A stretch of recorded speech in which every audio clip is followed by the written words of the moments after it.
We can go into hospital and we can scan our bodies, we can scan our bones, but what we can't see is what's underneath our feet, what's in the street, what's below the ground.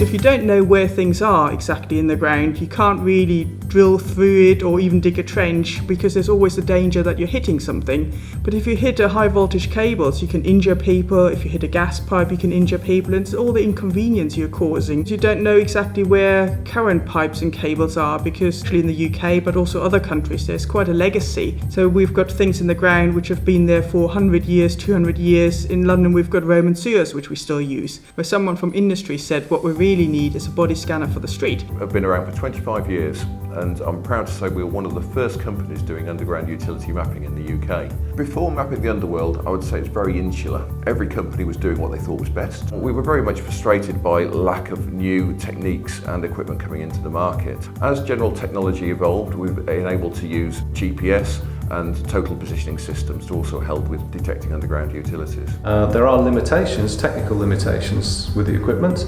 and ground conditions in particular will play a big part in those limitations. Where mapping the underworld comes in is that they are looking at those gaps to try and improve the technology that's available and possibly the methodology that is used. What the project is really trying to do is combine these different informations, data feeds, and really come up with a holistic or a map of what's beneath the ground. We're using gravity to try and detect pipes, but also sinkholes, mine shafts, and that sort of thing. The implications of mapping the underworld for the average person are far more reaching than the initial research would suggest. The person in the street will see less disruption, less digging of trial pits just to verify where utilities are. Where you're not actually finding your pipes and cables. Because every time you dig, you may have to obstruct the road, therefore you cause traffic jams, you cause congestion. I currently estimate the market of underground utility mapping somewhere between 30 and 40 million pounds per annum. This has led on to major contracts,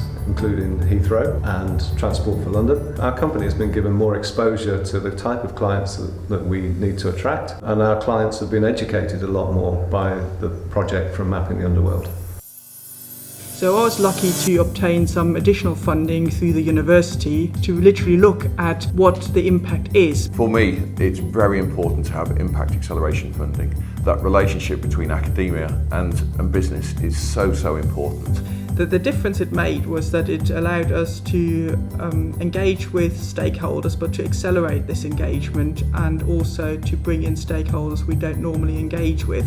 Enables both sides to collaborate on projects, not generally for commercial good at this moment, but it will pay dividends in the future so many times. I can totally recommend working with the University of Birmingham.